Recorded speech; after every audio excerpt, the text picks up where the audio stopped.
Кыргызстанда Азаттыктын сайтын 2 айга жабуу чечими кабыл алынды. Украина Орусиянын ыплас бомба тууралуу айыптоолорун четке какты. Улуу Британияда 1 жылда 3 жолу өкмөт башчы алмашты. Си Цзиньпин кайрадан Кытайдын өлкө башчысы болуп шайланды. Астанада Борбор Азия Европа биримдиги өлкөлөрүнүн лидерлеринин саммити өтөт. Тажикстанда электр энергиясына чектөө кирди.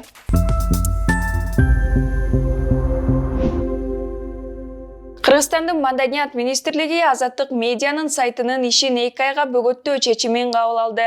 Министрлик Азаттык ЖМК тармагындагы жана анык эмес маалыматтан коргоо жөнүндө мыйзамдардын нормаларын сактаган жок деп жөө келтирүүдө. Мекеменин пресс-релизинде сөз «Настоящее время» телеканалынын түз эфиринде 16 сентябрда чыккан Кыргызстан жана Тажикстандын чек арасындагы катуу салгылаштар аттуу материал тууралуу болуп жатканы жазылган. Мамлекеттик орган эфирде кастык тили Тажикстанга кыргыз тарап кол салды делген коомдогу кырдаалды курчуткан такталбаган маалымат колдонулган деп белгилейт.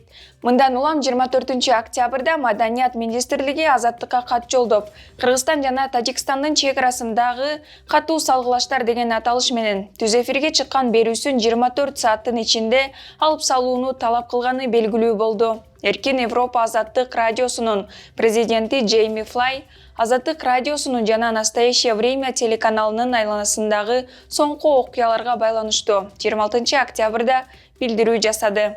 Анда Флай «Настоящее время» телеканалынын түз эфиринде 16 сентябрда чыккан материалда журналистик стандарттар бузулган жоктугун белгилеп, Кремль же Кыргыз өкмөтү олобу тең салмакталган материалды сайттарыбыздан алып салуу талабына моюн сунбайбыз деди. Эркин Европа Азаттык радиосу окуяларды тең салмактап чагылдыруу принцибине олуттуу мамиле кылат. Журналисттерди коркутуу жана эркин медианын үнүн басуу аракети Кыргызстандагы демократияга көлөкө түшүргөн авторитардык ыкма деп айтылат Азаттыктын президентинин билдирүүсүндө. Азаттык окурмандарына VPN колдонууну сунуштады. VPN бул виртуалдык жеке түйүн. VPN колдонуучуга жеке маалыматын жана кайда турганын жашырууга жол берет. Азаттыктын сайты Кыргызстандан башка чектөө коюлбаган өлкөлөрдө иштей берет. Ошондуктан VPN'ди колдонсоңуз сайт ачыла берет.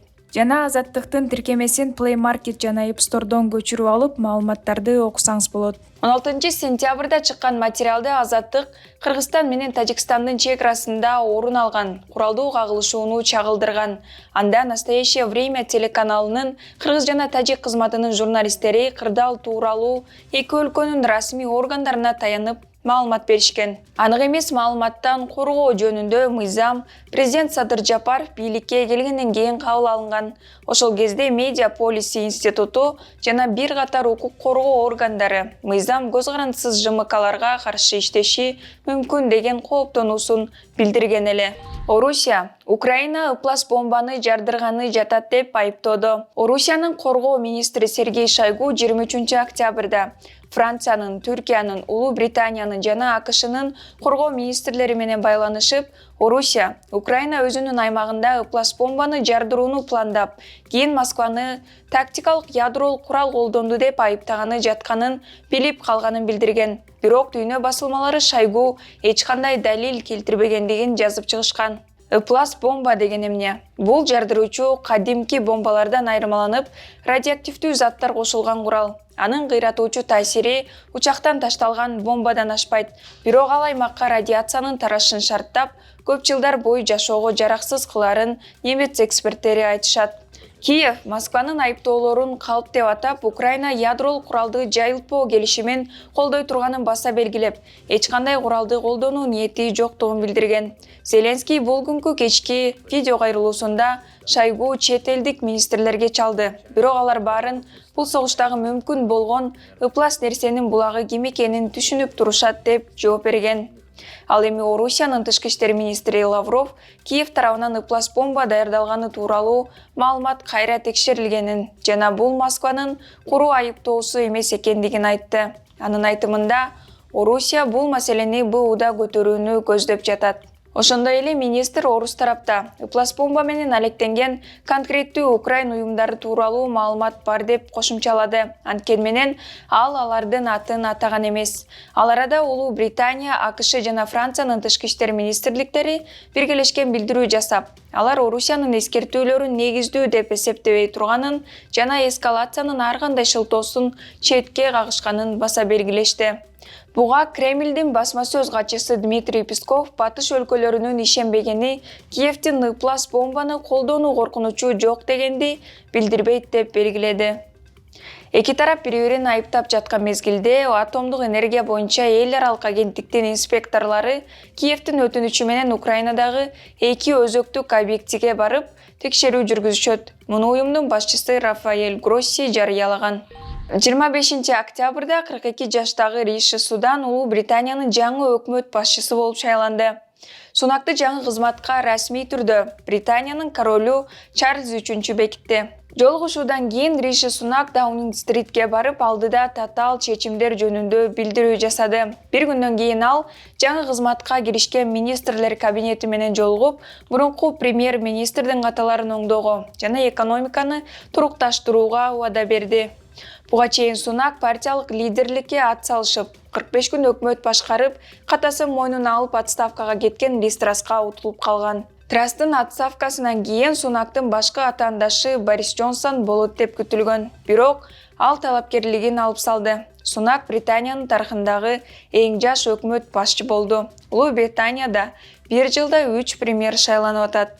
Оор кырдаалда бийликке келген Сунактын алдында эми өлкөнү экономикалык кризистен куткаруудан сырткары бир нече айга созулган жаңжалдын жана чыр-чатактын айынан аброюна доо кетирген, ыдыраган партияны бириктирүү жана калыбына келтирүү сыяктуу кыйынчылыктар турат. Алдыдагы кыйынчылыктар тууралуу каржы министри кызматын сактап калган Джереми Хантта Твиттер баракчасына жазып, Риши Сунакка жеңил болбошун белгилеген. Кытайда 16 октябрда башталып, 23 октябрда аяктаган Коммунисттик партиянын 20-чы съезди өтүп, Си Цзиньпин 3-чү жолу Кытайдын Компартиясынын башкы катчысы болуп шайланды. Си Цзиньпин эми Кытайды дагы 5 жыл башкарат. Си Цзиньпинге чейин Дэн Сяопиндин доорунан бери Кытайда бул кызматка 2 мөөнөттөн көп шайланууга болбой турган чектөө бар болчу. Бирок 2018 жылы өлкөнүн азыркы лидеринин сунушу менен ал норма алынып салынган. Си Цзиньпин өзү кайра шайлангандан кийин Конгресстин катышуучуларына ишеним көрсөткөнү үчүн ыраазычылык билдирип, анын миссиясын жана партиянын ролун унутпай турганын айткан. 69 жаштагы Си Цзиньпин бийликте 10 жылдан бери отурат. Анын 3-чү мөөнөткө келишин эксперттер ар түрдүү талдашты. Жаңы өкмөттө анын тарапташтары гана калды. Бул Си Цзиньпиндин каалаган адамын каалаган жерге кое аларын жана анын бийлигинин күчтөнгөнүнөн кабар берет. Бирок ошол эле учурда бул алсыздыктан да кабар берет. Си өзүнүн тарапкерлерине гана ишенет. Акыркы 10 жылда жаңы эрежелер менен ойноп, партиянын өзөгүнө толук берилгендигин көрсөтүшкөнүнө карабай, Цзян менен Хунун тушунда карьера жасаган компетенттүү лидерлерден арылууга шашылды деп Карнеги фондунун илимий кызматкери Александр Габуев Телеграм-каналында жазган. Президент Садыр Жапаров 27 октябрда Астана шаарында өтө турчу Борбор Азия жана Европа биримдиги өлкөлөрүнүн лидерлеринин биринчи жолугушуусуна катышат. Бул тууралуу президенттин администрациясынын тышкы саясат бөлүмүнүн башчысы Муратбек Азымбакиев билдирди. Азымбакиев Борбор Азия жана Европа биримдиги өлкөлөрүнүн лидерлери саясат, соода, транспорт, экология, коопсуздук чөйрөсүндөгү жана башка эл аралык айдыңдын күн тартибинде турган актуалдуу темалар боюнча кызматташуу маселелерин талкуулашат деп белгиледи. Мындан сырткары, Садыр Жапаров жогорку деңгээлдеги бир катар эки тараптуу жолугушууларды өткөрөөрү айтылды. Бирок президент так кимдер менен жолугары ачыкталган жок. Ошондой эле бул жолугушууга Өзбек президенти Шавкат Мирзиёев, Тажик президенти Эмомали Рахмон да барары белгилүү болду. Ал эми Түркмөнстандын президенти Сердар Бердимухамедов иш-чарага катышып-катышпасы белгисиз. Саммитке Еврокеңештин президенти Шарль Мишель жана башка Европа өлкөлөрүнүн башчылары катышары күтүлүүдө. Қазақстан темасын улай. 25 октябрда Астанада президенттик шайлоону мөөнөтүнөн мурда өткөрүүгө каршы митинг боло турган жерде 2 киши кармалды. Азаттыктын казак кызматынын журналисттери кармалгандардын бири активист Венера Жанабаева экенин белгилейт. Аталган күнү Борбордук администрациясынын алдында митинг болору күтүлгөн. Акцияда активисттер мөөнөтсүз президенттик шайлоону жокко чыгарууну талап кылаарын жарыялашкан эле. Бирок митингге адам аз келген. Кармоолор тууралуу Астана шаардык полициясы жана Ички иштер министрлиги комментарий берген эмес. Казакстанда көчүү акцияларын уюштуруу үчүн жергиликтүү бийликтин уруксаты керек деген мыйзам бар. Бирок активисттердин айтымында, иш жүзүндө митингдерди болтурбай коюу үчүн бийликтин ыкмалары көп. Казакстанда мөөнөтүнөн мурда президенттик шайлоо 20 ноябрда өтөт. Аны учурдагы президент Касым-Жомарт Токаев өзү демилгелеген. Тажикстандын президенти Эмомали Рахмон 24 октябрда Нурек шаарынын жашоочулары менен жолугушууда өлкөдө электр энергиясын колдонууга чектөө киргенин тастыктады. Ал мындай маселе бүгүнкү күндө дүйнөнүн өнүккөн өлкөлөрүндө да жаралганын айтты. Буга байланыштуу ал мекемелерди, ишканаларды, ар бир үй бүлөнү күзгү кышкы сезондо электр энергияны үнөмдөөгө чакырды. Күздүн келиши менен Тажикстандын аймактарында электр жарыгынын өчүрүлүшү боюнча тургундар арызданып жатышкан. Бийлик элден электр жарыгынын акысын өз убагында төлөп берүүнү талап кылып, бирок эскертүүсүз светти күнү-түнү өчүрүп коюп жатканына нааразычылык билдиришкен. Ошондой эле тажик жарандары көмүрдүн баасы да кымбаттап жатканын айтышкан. Бирок буга карабастан өлкөнүн Энерго холдинги чектөөлөр киргизилгенин мойнуна алган эмес. Тажик калкынын айрым бөлүгү көп жылдардан бери бул маселе боюнча үн катып, карапайым калк светсиз отурган күндөрү Тажикстан Ооганстанга жана башка коңшу өлкөлөргө электр энергиясын сатуу уланып жатканын айтып келишет. Кемпир-абадтын берилишине каршы позицияны карманган саясатчы жана активисттердин жапырт кармалышына жергиликтүү жана эл аралык укук коргоо органдары тынчсызданып, кыргыз бийлигин аларды бошотууну талап кылууда. Андан сырткары чет жакта жашап иштеген кыргызстандыктар да өз пикирлерин жарыялап атышат. Медиа хабка Германияда окуп иштеген кыргыз жарандары акыркы окуяларга байланыштуу видео кайрылуусун жолдоду. Урматтуу мекендештер, биз Германиядагы активисттер Кыргызстанда болуп жаткан кырдаалга пикирибизди билдирип кеткибиз келет. Кыргыз Республикасынын баш мыйзамынын 2-беренеси боюнча бир гана Кыргызстандын эли эгемендүүлүктүн ээси жана мамлекеттик бийликтин бирден бир булагы. Ошондуктан президенттен, аткаруу жана мыйзам чыгаруу бийликтеринен улуттук кызыкчылыкка жана биринчи кезекте Кемпир-Абад суу сактагычына тиешелүү бардык маселелер боюнча ачык айкын иш жүргүзүүнү талап кылабыз. Кемпир-Абадтын Өзбекстанга өтүшүнө каршы чыгып, бийликти сындаган саясатчылар менен жарандык активисттердин үйлөрүн тинтүүгө алып, өздөрүн массалык баш аламандыкты уюштурууга айыптап, камакка алуу бул репрессиянын белгиси. Биз ушул маселеде жарандык коомго колдоо көрсөтөбүз жана УКМК менен ИИМ тарабынан комитеттин мүчөлөрүнө карата күч колдонууга жол берилбестигин жана процессуалдык укуктук нормаларын сакталышын талап кылабыз.